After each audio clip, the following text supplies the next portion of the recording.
سیدہ پاک فرماتی ہیں او میرے نبی کے غلاموں، میں نے یہ رنگ بھی دیکھا ہے کہ حضور نے اتنا کھڑے رہے، اتنا قیام کیا، اتنا قیام کیا کہ مقدس پیروں میں ورم آ گئے، سوج گئے پیر۔ ہم سیر کرنے گئے تو تھک گئے، بات الگ ہے، لیکن عبادت میں یہ بھی تو مسلم شریف ہے نا، یہ بھی تو دین ہے نا، یہ بھی تو حضور کی سنت ہے، یہ بھی تو وہ چیز ہے جو کریم کی آنکھوں کی ٹھنڈک ہے۔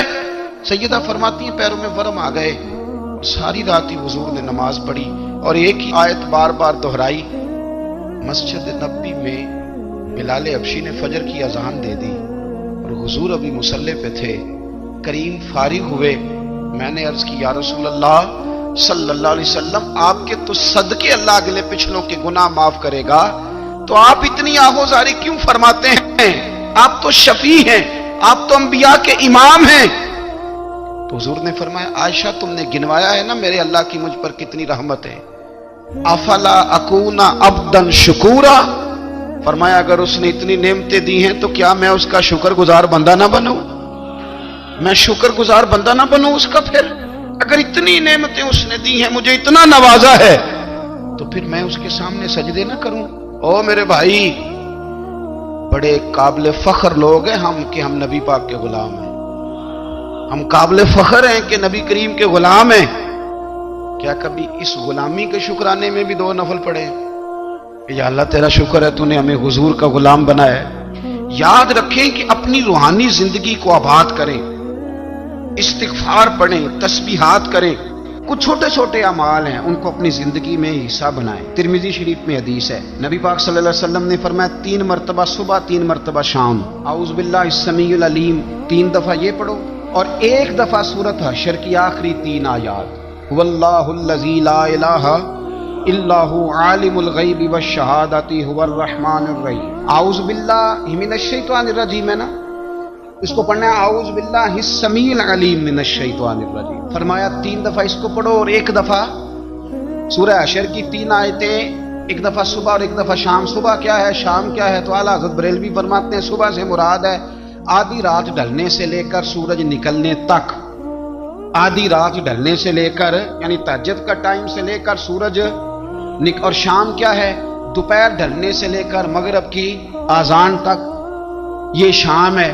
اب سن لیں، یہ ترمذی کی حدیث ہے سیاستہ کی، نبی پاک نے فرمایا جس نے 3 مرتبہ اعوذ باللہ پڑھی اور 1 بار سورہ حشر کی آخری 3 آیتیں پڑھی، 1 دفعہ صبح پڑھے، 1 دفعہ شام پڑھے، نبی کریم علیہ السلام فرماتے ہیں اگر صبح پڑھے گا تو 70,000 فرشتے شام تک، اور اگر شام کو پڑھے گا تو 70,000 فرشتے صبح تک پڑھنے والے بندے کی مغفرت کی دعا مانگتے رہیں گے۔ چلے میں تو اس بات پہ بھی بڑا راضی ہوں کہ پہلی دفعہ اہل سنت میں ایسا ہو رہا ہے کہ وظیفہ ملنے پر لوگ نعرے لگا رہے ہیں، ورنہ وظیفہ بتائیں تو کہنے لگے ابھی پڑھیں گے پر کوئی تویز بھی لے چھڑو ماڑا جا۔ ایک صاحب آئے مجھے کہنے لگے جی برکت کوئی نہیں، غربت بڑی ہے۔ میں نے کہا سورۃ واقعہ پڑھا کر، کہتے پیر صاحب تھوڑی تکلیف کرو کو میں نے تویز بھی کر دیو۔ میں نے اسے کہا خدا کے بندے میں تویز دوں گا پتہ نہیں کام بنے گا نہیں بنے گا، سورۃ واقعہ پڑھ، یہ وہ تویز ہے جو مدینے والے رسول نے عطا فرمایا ہے کہ سورۃ واقعہ پڑھو تمہیں کبھی فاقہ نہیں آئے گا۔ تو وظائف پڑھیں، عبادات کریں، تیاری کریں، کچھ نیک اعمال بچائیں ایسے جن کا ہمیں پتہ ہو، جو ہمارے رب کو پتہ ہو۔ حضرت عبداللہ ابن عمر رضی اللہ تعالیٰ عنہ حضرت عمر کے صاحبزادے، مکہ مکرمہ میں ان کی قبر ہے۔ میں نے جب انہیں پڑھا تو مجھے ان سے بڑا پیار ہو گیا، لیکن آپ کو پتہ ہے وہاں جا کے کسی شخص کا مزار تلاش کرنا یا پوچھنا ایک مشکل کام ہوتا ہے۔ تو ایک دفعہ میں مکہ شریف میں حاضر تھا، تو ایک گاڑی والا ڈرائیور مجھے کہنے لگا کہ مولانا میں آپ کو جانتا ہوں، مجھے آپ سے محبت ہے، ایک بات بتاؤں آپ کو؟ میں نے کہا بتاؤ۔ کہنے لگے حضرت عبداللہ ابن عمر کی قبر دیکھنی ہے۔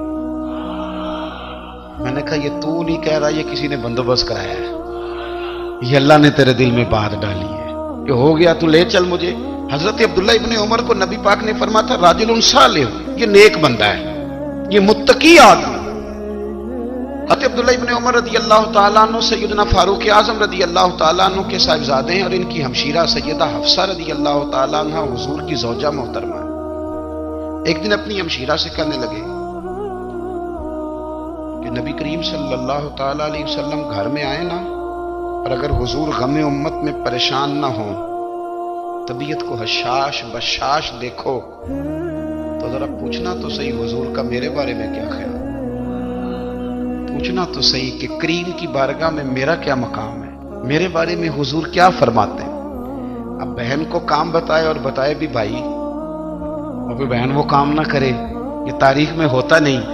حضرت عمر فاروق رضی اللہ تعالیٰ عنہ کی صاحبزادی ام المومنین رضی اللہ تعالیٰ عنہ فرماتی ہیں کہ میں تو بس منتظر تھی، انہوں نے تو کہا تھا نا کہ اگر تم حشاش بشاش دیکھو تو بات کرنا، لیکن حضور تشریف لائے، میری باری تھی، میرے گھر تشریف لائے، کھانا پیش کیا تو فوراً میں نے عرض کی حضور ایک بات پوچھنی تھی۔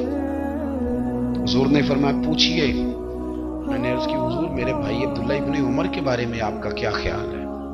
نوجوانوں میری بات پہ غور کرنا، میرے بھائی کے بارے میں آپ کا کیا خیال ہے؟ تو نبی کریم صلی اللہ تعالی علیہ وآلہ وسلم نے میری طرف دیکھا، اور پھر حضور زیر لب تھوڑا مسکرائے، اور بریلی کے امام کہتے ہیں کہ حضور مسکرا دیتے تھے نا تو جو بڑا دکھی ہوتا تھا وہ بھی ہنس پڑتا تھا۔ اب سوال پیدا ہوتا تھا کہ پھر تو اس مسکراہٹ کے لیے انتظار کرنا پڑتا ہوگا کئی مہینے کہ حضور مسکرائیں تو رونے والے ہنسیں، تو اعلیٰ حضرت فرماتے نہیں، انتظار نہیں کرنا پڑتا، یہ مسکراتے رہنا تو حضور کی عادت ہے۔ جس کی تسکین سے روتے ہوئے ہنس پڑے، اس تبسم کی عادت پہ لاکھوں سلام۔ یعنی یہ تو عادت ہے حضور کی مسکراتے رہنا، اس کے لیے انتظار نہیں کرنا پڑتا۔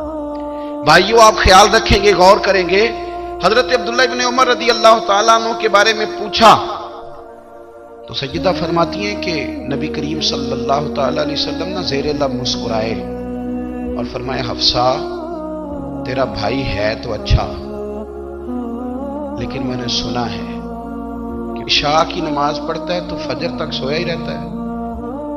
او نوجوانوں، 10 بجے تک سونے کی بات نہیں ہوئی، 9 بجے تک سونے کی بات نہیں ہوئی، 11 بجے اٹھنے کی بات نہیں۔ حضور فرمانے لگے میں نے سنا ہے کہ عشاء کی نماز پڑھ کے سو جاتا ہے اور فجر تک سویا ہی رہتا ہے، اسے چاہیے کہ تہجد کے وقت اٹھا کرے، اللہ کی بارگاہ میں حاضر ہوا کرے، آہوزاری کرے، سجدے کرے، عبادت کرے، اٹھتا ہے اور فجر میں جا کے اٹھتا ہے۔ حضرت جناب حفصہ رضی اللہ تعالیٰ عنہ کہتی ہے میں نے جناب عبداللہ ابن عمر کو پیغام دیا اور میں نے کہا میرے جوان بھائی سن، نبی پاک نے فرمایا ہے تو اچھا پر تہجد میں نہیں اٹھتا، نفل نہیں پڑھتا۔ او میری ملت کے جوانوں، مزہ نہیں آ جاتا جب ساری دنیا سوئی ہو، ساری دنیا، اور بستر بھی گرم ہو اور نیند بھی پورا غلبہ کر رہی ہو، اور اچانک گھنٹی بجے دماغ میں، آنکھ کھلے، گھڑی پہ نظر پڑے، 3:30 4 بجے کا پیغام گھڑی بتائے، اور کوئی چڑھتی جوانی والا اٹھ کے وضو کرے، اور جب وہ مصلی کھول کے بچھائے تو مدینے والے محبوب کہتے ہیں کہ ہر نماز پہ رب ثواب دیتا ہے، اور جو اٹھ کے تہجد کی نماز پڑھے اسے دیکھ کے تو رب مسکراتا ہے، جو اس کی شان کے لائق ہے، جو اس کی شان کے لائق، وہ مسکراتا ہے، خوش ہوتا ہے کہ میرا بندہ تہجد میں اٹھ گیا، وہ مسکراتا ہے۔